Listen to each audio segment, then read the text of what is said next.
সি আমি আজি ক্লাছত কি কথা পাতি আছো Ashoka after the battle of Kalinga তো after the battle of Kalinga আমি যেনেকৈ গম পাইছো কথা পাতিছো যে অশোকাই ইন এৰাউণ্ড 260 BC অশোকাই কি কৰিছিলে কলিংগাছ সকলক এটেক কৰিছিলে আক্ৰমণ কৰিছিলে ৰাইট কলিংগা বুলি ক'লে এটা মেজৰিটি পৰ্চন অফ ওডিশা আজি দিনত পৰিব ঠিক আছে এণ্ড কলিংগাত এটেক কৰা আক্ৰমণ কৰা কাৰণসমূহ মই লিখাইছিলোঁ এটা হৈ গ'ল হয়তো to take control of the resources of Kalinga. Next হৈ গ'ল হয়তো ক'ব পাৰোঁ যে কলিংগাৰ চাগে আগৰ দিনত নন্দাসকল ৰাজত্ব কৰি থাকোঁতে মাগধন কণ্ট্ৰলত আছিলে বাট নন্দাসকল ডাউনফল হোৱাৰ পাছত হয়তো কলিংগা স্প্লিট হৈ গৈছিলে মাগধৰ কণ্ট্ৰলৰ পৰা এণ্ড এতিয়া অশোকা ৰজা হোৱাৰ পাছত সি আকৌ বিচাৰিলে যে Kalinga should be a part of Magadh but আমি গম পাওঁ একৰ্ডিং টু মেনি চ'ৰ্চেছ যে কলিংগাৰ যুদ্ধ হোৱা পাছত after the battle of Kalinga কি হৈছিলে অশোকাই যেতিয়া তেজ দেখিছিলে when he saw bloodshed when he saw violence Ashoka was filled with remorse Ashoka was filled with guilt right and তাৰ পাছত আমি গম পাওঁ see immediately নহয় কিন্তু according to some people মই directly com according to Romila Thapar a very famous historian তেওঁ নিজৰ কিতাপত লিখে যে এই যুদ্ধৰ 1.5 বছৰ পাছতে অশোকা কি হ'ল বুদ্ধিজমলৈ নিজকে কনভাৰ্ট কৰিলে বুজি পাইছা এতিয়া চোৱা আমি অশোকাৰ লাইফৰ দুটা ফেজৰ বিষয়ে কথা পাতিম before the battle of Kalinga and after the battle of Kalinga ঠিক আছে so before the battle of Kalinga মই সিধা ক'ব পাৰোঁ before the battle of Kalinga অশোকাৰ যিটো conquest policy asile how to capture how to deal with someone hetu asile a very hard type of a very hard jeneke আজি not hard power soft power concept kita ase he same concept to asile ঠিক আছে মই কৈ দিছো সোৱা আগতে অশোকাই very গোসা ফলো কৰিছিলে after the battle he started to follow dhamma ghosha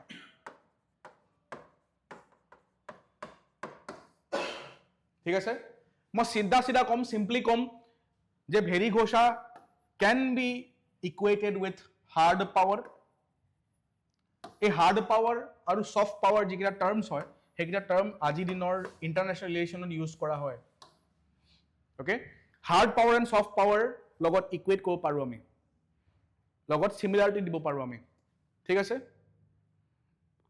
তো চোৱা অশোকা যিটো ভেৰি ঘোষা ফলো কৰিছিলে মানে তাৰ কনকুৱেষ্ট পলিচিটো যুদ্ধৰ আগত বেলেগ আছিলে ভায়োলেন্স ইউজ কৰিছিলে right he use to use violence but যুদ্ধৰ পাছত হি ষ্টাৰ্টেড টু ফলো আ মোৰ ডিপ্ল'মেটিক এপ্ৰ'চ ঠিক আছে এ মোৰ ডিপ্ল'মেটিক এপ্ৰ'চ যদি আমি এই দুটা এক্সাম্পল আজিৰ দিনত চাবলৈ যাওঁ আমি ডাইৰেক্টলি ক'ব পাৰোঁ হাৰ্ড পাৱাৰ ক'ত চলি আছে আজিৰ দিনত Russia Ukraine conflict direct warfare direct conflict Russia attacked Ukraine right কিন্তু যদি আমি ধাম্মা গোসা সফট পাৱাৰ এক্সাম্পল আজি নট দিবলৈ যাওঁ কি এক্সাম্পল দিব পাৰোঁ আমি তুমি চাবা আজি নট সফট পাৱাৰ এক্সাম্পল দিবলৈ গ'লে মই directly com the greatest example is we India কেনেকৈ যদি মই তোমাক এক্সাম্পল দিওঁ ইণ্ডিয়া আৰু south east Asia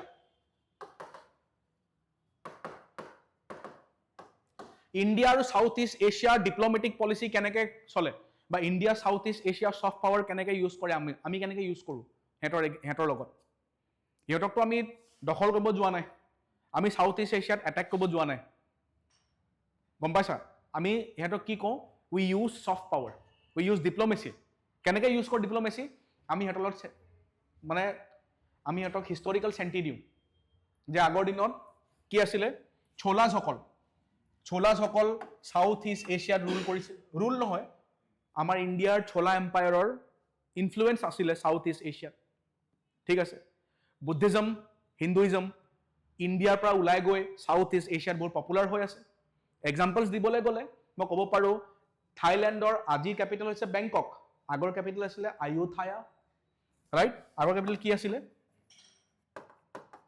Ayutthaya very similar to Ayodhya right আজিৰ দিনতো 2025 যদি তুমি ইণ্ডোনেছিয়াৰ নেশ্যনেল এয়াৰলাইন্সৰ নাম চোৱা, এয়াৰলাইন্সৰ নাম কি হয়? গৰুড। এগেইন ইণ্ডিয়া পাই গৰুড নামটো গৈছে। গৰুড কাৰ বাহন হয় আমি সকলোৱে গম পাওঁ, ৰাইট? এইটো হৈ গ'ল মই ইণ্ডিয়াৰ সংস্কৃত ইনফ্লুৱেঞ্চৰ কথা কৈছোঁ। যদি মই অসমৰ এক্সাম্পল দি কওঁ, আমি এটা বস্তু গম পাওঁ যে চাউথ ইষ্ট এছিয়াৰ পৰাই আমি গম পাওঁ যে আহোমসকল মাইগ্ৰেট কৰিছিলে, তেওঁলোক আহি অসমত ছেটেল হৈছিলে, গম পাইছা? তো এইখিনি হৈ গ'ল ডিপ্ল'মেচি, ছফ্ট পাৱাৰ ডিপ্ল'মেচি, যিটো আজিৰ দিনত চলি আছে।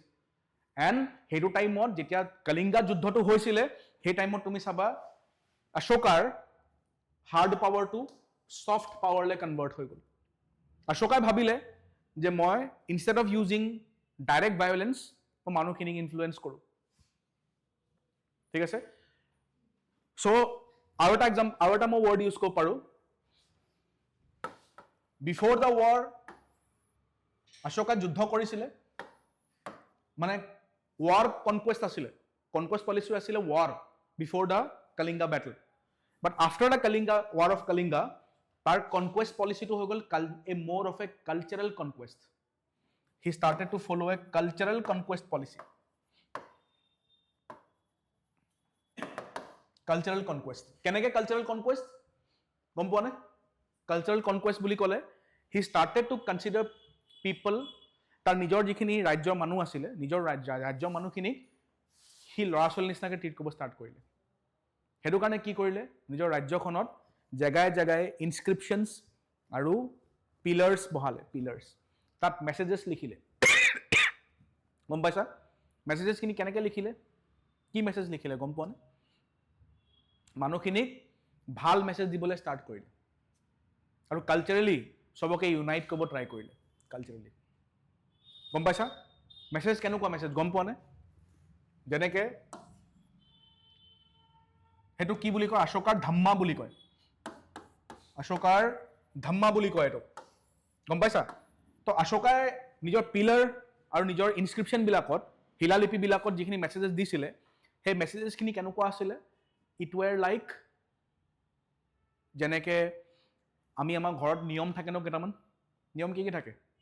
যেনেকৈ আমাৰ পেৰেণ্টছে নিয়ম বান্ধি দিয়ে আমাৰ কাৰণে, যেনেকৈ ভিতৰত সোমালে জোতা খুলি সোমাব লাগিব, ঠিক আছে? তাৰপিছত ককা আইতাক ৰেচপেক্ট কৰিব লাগিব, মা দেউতাক ৰেচপেক্ট কৰিব লাগিব, ঠিক আছে? You should not drink, should not smoke, you should focus on your career, থাকে না এনেকুৱা? তো তেনেকুৱা টাইপৰ কেইটামান নিয়ম বান্ধি দিলে অশোকাই। নিয়ম বান্ধি দিয়া মানে কি, ছাজেষ্ট মানে উপদেশ দিবলৈ ষ্টাৰ্ট কৰিলে through his pillars and through his শিলালিপিছ, গম পাইছা? আৰু এই যিটো বস্তু কৰিলে, কিয় কৰিলে? To unite his empire culturally, যাতে চবৰে মাইণ্ডছেট এক হওক, চবেই যাতে ভাল বস্তু শিকক, গম পাইছা? ইভাগেতো যুদ্ধ কৰি সি দম দি ক'ব পাৰিলেহেঁতেন, বাট বেটল অফ কালিংগা পাছত নিজৰ মাইণ্ডছেটটো চেঞ্জ কৰিলে and he wanted the people also' to change their mindsets, ঠিক আছে? তো অশোকাৰ dhamma can be compared to a code of conduct, আমি কেনেকৈ কণ্ডাক্ট কৰিব লাগে, হাউ শুড উই বিহেভ, গম পাইছা? সেইটো কাৰণে চাবা তাৰ সাম্ৰাজ্য যিমান ডাঙৰ আছিলে, সেই গোটেই সাম্ৰাজ্যটোৰ ভিতৰত সি কি কৰিলে, পিলাৰ্ছ বহালে আৰু শিলালিপি লিখিলে, য'ত তাৰ মেছেজেছখিনি সি লিখিছিলে। আৰু সেই মেছেজেছখিনি through those messages he use to talk to his people, নিজৰ প্ৰজাৰ লগত সি কথা পাতিছিলে, প্ৰজাক কৈছিলে। আৰু যদি তুমি এই ধাম্মাটো ট্ৰান্সলেট কৰা, মেছেজখিনি ট্ৰান্সলেট কৰাই আছে ট্ৰান্সলেট আজিৰ দিনত, যদি পঢ়া ভালকৈ তুমি গম পাবা যে সি কি ক'ব বিচাৰিছিলে। তাত চিধা চিধা লিখা আছিলে, do not indulge in violence, respect your elders, do not drink alcohol, do not fight, এইখিনি বস্তু লিখা আছিলে। তো এইখিনি বস্তু কি হয়, কালচাৰেল কনকুৱেষ্ট হয়, right? In other words, Ashoka tried to build one nation one culture, the concept of one nation one culture অশোকাই আনিবলৈ ট্ৰাই কৰিছিলে থ্ৰু হিজ ধাম্মা। আৰু ধাম্মাটো কেতিয়া এডপ্ট কৰিলে? After the battle of Kalinga, বুজি পাইছা? This is the major difference.